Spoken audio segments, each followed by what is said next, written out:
Teaser starting లో మనకి 512 సిఈలో కొంతమంది ఋషులు యాగం చేస్తున్నట్టయితే చూపించారు. ఆ టైంలో ఇండియాలో ఉన్న నార్థన్ పార్ట్ ని గుప్తా ఎంపైర్ అయితే రూల్ చేస్తుంది అండ్ సదరన్ పార్ట్ లో మెజారిటీ ఆఫ్ ద పార్ట్ ని పల్లవ ఎంపైర్ అయితే రూల్ చేస్తుంది. ఈ రెండు ఎంపైర్స్ కి ఈ స్టోరీకి ఏమైనా లింక్ ఉండొచ్చా? అండ్ ఆ ఆస్ట్రాయిడ్ కి శాంభవి అని పేరు పెట్టి పార్వతీదేవి పేరు, శివుడు అంటే ద డెస్ట్రాయర్ కదా, అలాంటి ఆస్ట్రాయిడ్ కి శివుడి పేరు పెట్టకుండా పార్వతీదేవి పేరు ఎందుకు పెట్టారు? అక్కడి నుంచి బాటమ్ కి ట్రాన్సిషన్ చేస్తే 7200 BCలో ఉన్న లంకా నగరానికి తీసుకెళ్లారు అండ్ అది కూడా రామరావణ యుద్ధం జరుగుతున్న టైంలోకి తీసుకెళ్లారు. ఏమన్నా తీసారా? ఇదంతా మీకోసమే.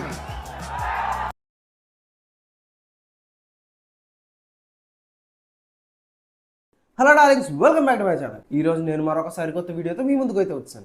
మీరు కనుక ఛానల్ కి కొత్తగా వచ్చారు అనుకుంటే ఈ వీడియోకి ఒక లైక్ చేసి ఛానల్ కి సబ్స్క్రైబ్ చేసుకోండి. ముందు చేసేసుకోండి మీరు ఈ వీడియో మొత్తం చూస్తే ఖచ్చితంగా మీరు చేసిన లైక్, మీరు చేసిన సబ్స్క్రైబ్ మాత్రం మీరు ఖచ్చితంగా రిగ్రెట్ అవ్వరు, నాది హామీ. లైక్ చేసి సబ్స్క్రైబ్ చేసేసుకోండి. మనం ఇక వీడియోలోకి వెళ్ళిపోదాం.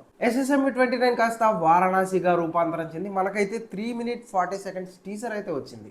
ద వరల్డ్ ఆఫ్ వారణాసిని ఇంట్రొడ్యూస్ చేస్తూ ఈ టీజర్ని చాలా గ్రాండ్గా రామోజీ ఫిలిం సిటీలో అయితే మనకు ఒక పెద్ద ఈవెంట్ని పెట్టి ద గ్లోబ్ ట్రాటర్ ఈవెంట్ అని చెప్పి హాట్స్టార్లో అండ్ వెరైటీలో స్ట్రీమ్ చేశారు. మీరు ఈవెంట్ మొత్తం కనుక చూస్తే ఈ ఈవెంట్లో సినిమాకి సంబంధించిన ఏదో ఒక పాయింట్ ఏదో ఒక చోట వదులుతూనే ఉన్నారు. మాట్లాడుకుందాం, అన్ని విషయాల గురించి మాట్లాడుకుందాం. ఇది పూర్తిగా VFXతో చేసిన టీజర్. లాస్ట్లో ఉన్న మహేష్ బాబు గారి లుక్ మాత్రమే రియల్గా షూట్ చేసి దాని మీద VFX చేసిన టీజర్. మిగతా అంతా ప్యూర్లీ కంప్యూటర్ జనరేటెడ్. కానీ ఒక్కొక్క షాట్ కి ఎంత డీటెయిలింగ్ పెట్టారు అని చెప్పి ఈ VFX వర్క్ చేసిన అతను చెప్పారు. ఈ VFX టీజర్ కంప్లీట్ చేయడానికే 1 year పట్టిందంట. అంటే వాళ్ళు కొంచెం సరదాగా పట్టచ్చు, కానీ ఈ VFX టీజర్ వెనకాల చాలా వర్క్ జరిగింది అనడానికి మనం టీజర్ చూస్తే క్లియర్గా అర్థమవుతుంది. First of all teaser ending లో #గ్లోబ్ ట్రాటర్, #టైమ్ ట్రాటర్ అని ఇచ్చారు కదా. గ్లోబ్ ట్రాటర్ అంటే భూమి మీద ఉన్న ఏ ప్రదేశానికైనా ట్రావెల్ చేసేవాడిని గ్లోబ్ ట్రాటర్ అంటారు. మరి టైమ్ ట్రాటర్ అంటే ఏంటి అని నేను సెర్చ్ చేస్తే కాలయాత్రికుడు అని చెప్పి. So globe trotter and time trotter అంటే భూమి మీద ఉన్న ఏ ప్రదేశానికైనా ఏ కాలానికైనా వెళ్ళగలిగేవాడు మన రుద్ర.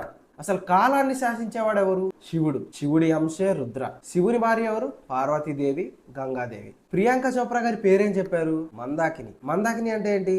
ఆకాశంలో ఉన్న గంగాదేవి పేరు మందాకిని. సో ఇక్కడ శివుడికి కనెక్షనే. మనందరికీ తెలుసు శ్రీరాముల వారు శివునికి పూజలు చేస్తారు అని చెప్పి. ఇక్కడ శివుడికి కనెక్షన్ ఉంది. అండ్ విలన్ కుంభ అంటే కుంభకర్ణుడు. కుంభకర్ణుడు ఎవరి తమ్ముడు? రావణాసురుడి తమ్ముడు. రావణుడు ఎవరి భక్తుడు? శివుడి భక్తుడు. ఇలా ప్రతి ఎలిమెంట్ కి శివుడితో లింక్ చేసుకుంటూనే వచ్చారు జక్కన్న. అండ్ రాజమౌళి సినిమాల్లో శివుడి రిఫరెన్స్ కి హద్దే లేదు. అందుకే సినిమా నుంచి వచ్చిన ఫస్ట్ పోస్టర్ లో కూడా ఆ లాకెట్ ని బాగా హైలైట్ చేశారు. బికాస్ ఈ సినిమాలో శివుడి రిఫరెన్సెస్ బాగా ఉంటాయి అని చెప్పి అప్పుడే చెప్పేశారు మనకి. ఇంకా ఓకే, టీజర్లో ఉన్న డీటెయిల్స్ గురించి మనం ఇంకొంచెం డీప్గా మాట్లాడుకుందాం. టీజర్ స్టార్టింగ్లో మనకి 512 సిఈలో కొంతమంది ఋషులు యాగం చేస్తున్నట్టయితే చూపించారు. ఆ టైంలో ఇండియాలో ఉన్న నార్థన్ పార్ట్ని గుప్తా ఎంపైర్ అయితే రూల్ చేస్తుంది అండ్ సదరన్ పార్ట్లో మెజారిటీ ఆఫ్ ద పార్ట్ని పల్లవ ఎంపైర్ అయితే రూల్ చేస్తుంది. ఈ రెండు ఎంపైర్స్కి ఈ స్టోరీకి ఏమైనా లింక్ ఉండొచ్చా? పెట్టే ఉంటాడు రాజమౌళి, లేకపోతే కరెక్ట్గా ఇక్కడికి ఎందుకు తీసుకొస్తాడు? అండ్ అక్కడి నుంచి 2027 సిఈలో భూమి మీదకి ఒక ఆస్ట్రాయిడ్ వస్తున్నట్టు చూపించారు. 512 సిఈలో ఎలాంటి ఆస్ట్రాయిడ్ భూమి మీద పడ్డట్టయితే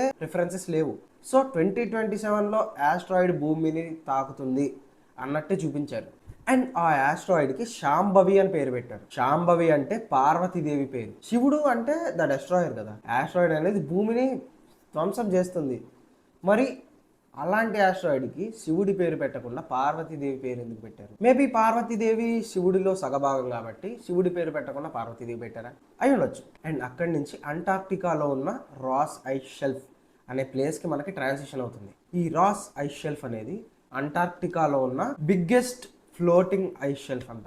అక్కడి నుంచి బాటమ్కి ట్రాన్సిషన్ చేస్తే అక్కడ ఒక పాత షిప్ ఒకటి గడ్డగట్టినట్టు చూపించారు. అయితే నిజానికి అంటార్క్టికాలో భూస్థాపితమైన పడవ గురించి ఏ హిస్టారికల్ రిఫరెన్సెస్ లేవు. కానీ 1915లో SY అరోరా అనే ఒక షిప్ కరెక్ట్గా ఆ రాస్ పాయింట్లో కొంచెం డ్రిఫ్ట్ అయ్యి అక్కడ స్ట్రక్ అయింది అన్నట్టయితే మనకి హిస్టారికల్ రిఫరెన్సెస్ ఉన్నాయి. కానీ అది ఇరిగిపోయిన పడవైనా ఎలాగోలా ఫ్లోట్ అవుతూ మరి తీరానికి అయితే వచ్చేసింది అన్నట్టు చూపించారు. లేదా నిజంగానే ఒక షిప్ మనకి హిస్టారికల్ రిఫరెన్సెస్ లేకుండా ఒక షిప్ అందులో దాగి ఉందా? ఇలాంటి పాయింట్ ఏమన్నా రాజమౌళి టచ్ చేద్దాం అనుకుంటున్నారా? మామ మళ్ళీ అడుగుతున్నాను, నేను ఏమనుకోకండి. ఈ వీడియోకి లైక్ చేసి ఛానల్కి సబ్స్క్రైబ్ చేసుకోండి. ఎందుకంటే ఇప్పుడు దాకా చూసారు కదా ఎంత మంచి డీటెయిల్స్ తీసుకొచ్చాను. నా కష్టానికి ఒక వాల్యూ ఉండాలంటే మీరు లైక్ చేసి సబ్స్క్రైబ్ చేసుకోవాలి మామ, ప్లీజ్.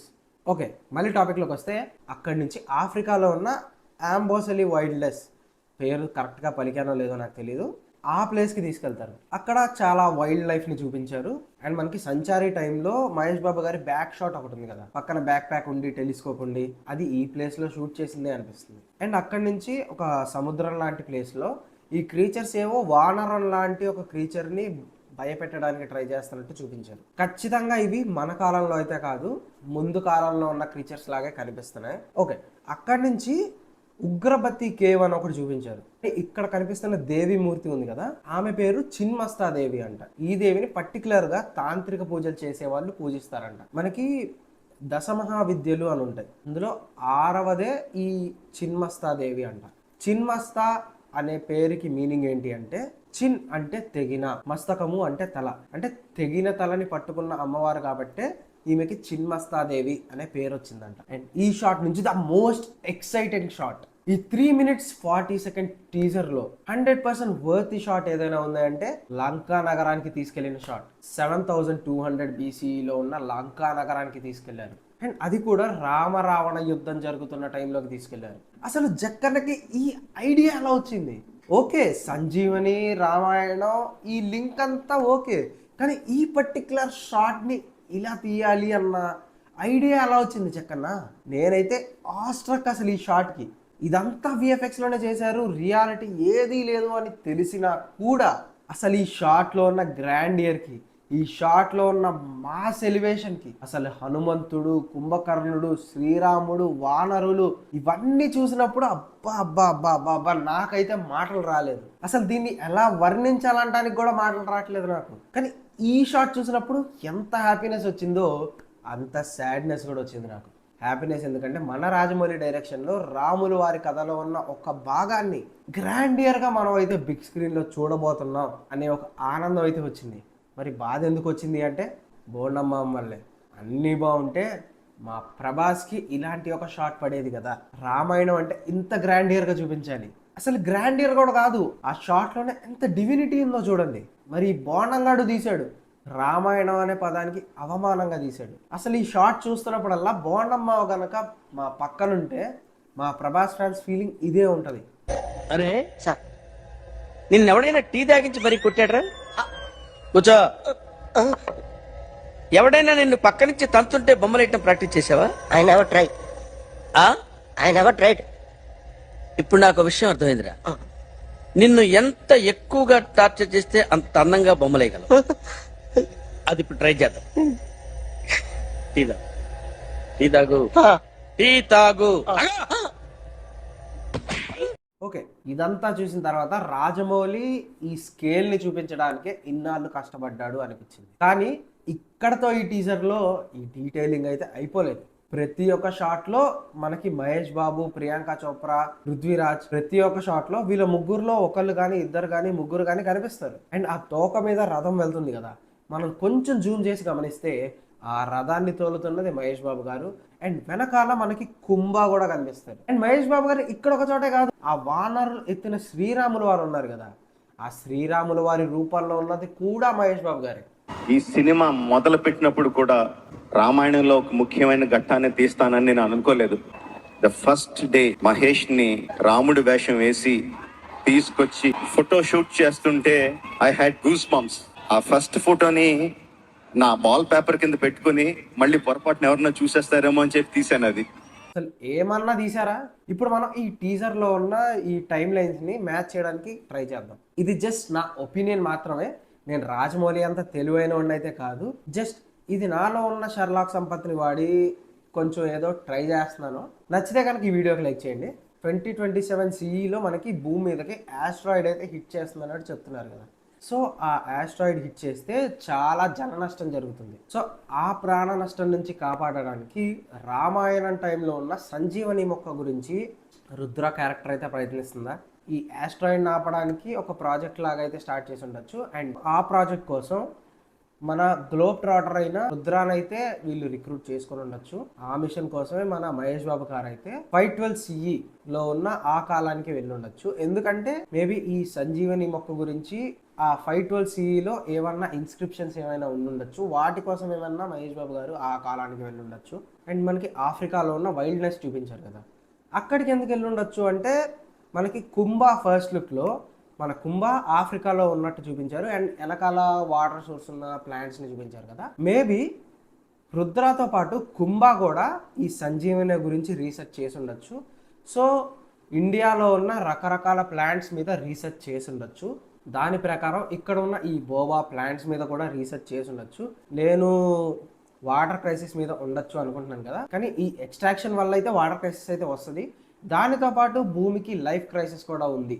సో ఆ రీసెర్చ్ కూడా హెల్ప్ అవ్వచ్చు అని చెప్పి మహేష్ బాబు గారు అయితే ఆఫ్రికాకు కూడా వెళ్ళుండొచ్చు. మేబీ అంటార్క్టికాలో ఉన్న ఆ పడవ ఉంది కదా, ఆ పడవ ఆఫ్రికన్ కాంటినెంట్ నుంచే వచ్చి ఉండొచ్చు. అండ్ ఆ పడవలో కూడా ఈ సంజీవని గురించి ఏమన్నా ఇన్స్క్రిప్షన్స్ ఏమైనా దాగి ఉండొచ్చు.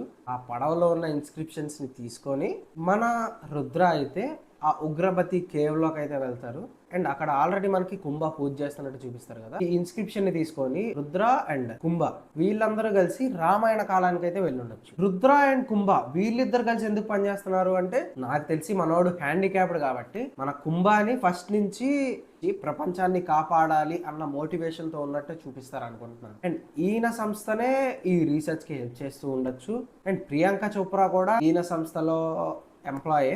రుద్ర మాత్రం బయట నుంచి తీసుకొచ్చారు, ఈయన మాత్రమే చేయగలడు అని చెప్పి. సో ఈ ముగ్గురు కలిసి అయితే ఈ రీసెర్చ్ లో ముందుకెళ్ళొచ్చు. అండ్ ఈ ఆఫ్రికాలో ఉన్న టైంలోనే ఒకనొక స్టేజ్ లో కుంభ గురించి మన రుద్రాకి పూర్తిగా తెలిసిపోయి ఉండొచ్చు. ఎందుకంటే మనకి ఆల్రెడీ లీక్డ్ ఫుటేజ్ లో మనకి మహేష్ బాబు గారు అయితే మోకాళ్లతో కుంభ ముందు నించున్నట్టయితే లీక్డ్ ఫుటేజ్ వచ్చేసింది. నాకు ఇమ్మోర్టాలిటీతో పాటు ప్రపంచాన్ని కాపాడడానికి నీకున్న ఒకే ఒక అవకాశం అని చెప్పి రుద్రాని ఏమన్నా బ్లాక్మెయిల్ చేసి ఉండొచ్చు. అక్కడి నుంచి మనకి డైరెక్ట్గా త్రేతాయుగంలో ఉన్న రావణ యుద్ధానికి అయితే తీసుకెళ్ళిపోతారు. సో అక్కడికి వెళ్ళి సంజీవనిని సంపాదిస్తారా లేదా అన్నది మనకి తెలీదు. మేబీ ప్యారలల్గా రాముని అవతారంలో ఉన్న మహేష్ బాబు గారు అక్కడ రావణాసురుడిని సంహరించే టైంలో ప్యారలల్గా మనకి ఇక్కడ నంది మీద ఉన్న రుద్ర కుంభాని చంపేసి ఉండొచ్చు. సినిమా ప్రోగ్రెషన్ ఇలాగే జరుగుతుంది అని నేనైతే చెప్పట్లేదు, కానీ ఇక్కడున్న సినారియోస్ని బట్టి నేను అల్లిన ఒక స్టోరీ ఇది. ఇప్పుడు ద మైటీ డైరెక్టర్ రాజమౌళి గారి గురించి మాట్లాడుకుందాం. నిజంగా గోల్ సెట్ చేసుకుంటే రాజమౌళి గారి లాగే సెట్ చేసుకోవాలి. మహాభారతం మీద సినిమా తీయడమే రాజమౌళి గారి అల్టిమేట్ గోల్. ఆయన ఫిల్మోగ్రఫీ చూసుకుంటే ప్రతి సినిమా ఈ మహాభారతం అనే మహాకావ్యాన్ని తీయడానికి ఒక్కొక్క అడుగు వేసుకుంటూ వెళ్ళారు. యమదొంగలో యముడి గెటప్ తీసి ఈ ఎక్స్పెరిమెంట్ అయితే స్టార్ట్ చేశారు. అండ్ దాని తర్వాత మగధీర సినిమా తీసి యుద్ధం ఎలా తీయాలి అని చెప్పి నేర్చుకున్నారు. అక్కడి నుంచి ఈగా సినిమాలో ఎమోషన్స్ ఎలా పండించాలి అన్న దాని మీద చాలా పెద్ద ట్రైనింగ్ అయితే తీసుకున్నారు రాజమౌళి గారు. అండ్ ఈ మగధీరలో తీసుకున్న యుద్ధం ట్రైనింగ్ని, ఈగా సినిమాలో తీసుకున్న ఎమోషన్ ట్రైనింగ్ని బాగా వాడి బాహుబలి సినిమాలో మనకి మహాభారతంలో యుద్ధాన్ని ఎమోషన్స్ని ఎలా బ్యాలెన్స్ చేయాలి అన్నదానికి జస్ట్ ఒక గ్లిమ్స్ లాగా అయితే మనకి బాహుబలి పార్ట్ 1 అండ్ పార్ట్ 2ని తీశారు. దాని తర్వాత RRR సినిమాతో ప్రపంచం మొత్తానికి నేనొకడిని ఉన్నాను అని చెప్పుకోవడానికి ట్రై చేశారు. అండ్ ఈ వారణాసి అనే సినిమాతో రామాయణంలోని ఒక ఘట్టాన్ని తీసుకొని ఇండియన్ కల్చర్ని పరిచయం చేయడానికి రాజమౌళి గారు అయితే బయలుదేరిపోయారు. అది కూడా ఎవరితో బయలుదేరారు? సూపర్ స్టార్ మహేష్ బాబు లాంటి డెడికేటెడ్ యాక్టర్ని తీసుకొని బయలుదేరారు. ప్రియాంక చోప్రా జోనస్ అనే యాక్ట్రెస్, హాలీవుడ్లో కూడా ఆమెకి క్రేజ్ ఉంది. పృథ్వీరాజ్ సుకుమారన్ గారు గోట్ లైఫ్ అనే సినిమాతో ఇంటర్నేషనల్ స్టాండర్డ్స్తో ఒక సినిమా అయితే తీశారు. అండ్ ఆ సినిమాకి యూనివర్సల్గా కూడా చాలా అప్రిసియేషన్ వచ్చింది. ఇలాంటి యాక్టర్స్తో రాజమౌళి గారు అయితే యుద్ధానికి బయలుదేరారు. ఇది కనుక రాజమౌళి గారు అనుకున్న స్కేల్లో తీసి అనుకున్నట్టుగా కనుక ఈ సినిమా రీచ్ కనుక జరిగింది అంటే undoubtedly Mahabharatam cinema will be absolute cinema. నేనైతే వారణాసి అనే సినిమాకి బీభత్సంగా ఎక్సైటెడ్గా ఉన్నాను ఈ టీజర్ చూసిన తర్వాత. కొంతమంది ఈ టీజర్ చూసిన తర్వాత డిసప్పాయింట్ అయ్యి ఉండొచ్చు, ఎందుకంటే ఇంత పెద్ద ఈవెంట్లో 3 నిమిషాల 40 సెకండ్ల టీజర్లో మహేష్ బాబు గారికి ఒక్క డైలాగ్ కూడా లేకుండా కొంచెం ఎక్కువ ఎక్స్పెక్ట్ చేసి ఉండొచ్చు. నా ఈ బ్రేక్ డౌన్ చూశారు కదా, ఒకవేళ మీకు తెలిసిన వాళ్ళలో ఇలా ఎవరైనా డిసప్పాయింట్ అయి ఉంటే ఈ బ్రేక్ డౌన్ వీడియోని వాళ్ళకి పంపించండి. వాళ్ళలో ఉన్న డిసప్పాయింట్మెంట్ అయితే పోతుంది అని నాకైతే బాగా నమ్మకం ఉంది. సో ఈ బ్రేక్ డౌన్ మీకు ఎలా అనిపించింది? నచ్చిందా? నచ్చితే ఛానల్కి సబ్స్క్రైబ్ చేసుకోండి మామ. ఎందుకంటే ఇలాంటి బ్రేక్ డౌన్స్, ఇలాంటి డీటెయిలింగ్ వీడియోస్ మన ఛానల్లో ఇంకా చాలా రాబోతున్నాయి అండ్ ఇంకా చాలా ఉన్నాయి కూడా ఆల్రెడీ. ఛానల్కి అయితే సబ్స్క్రైబ్ చేసుకోండి అండ్ ఛానల్లో ఉన్న వీడియోస్ని కూడా చెక్అవుట్ చేయండి. చాలా మంచి వీడియోస్ ఉన్నాయి.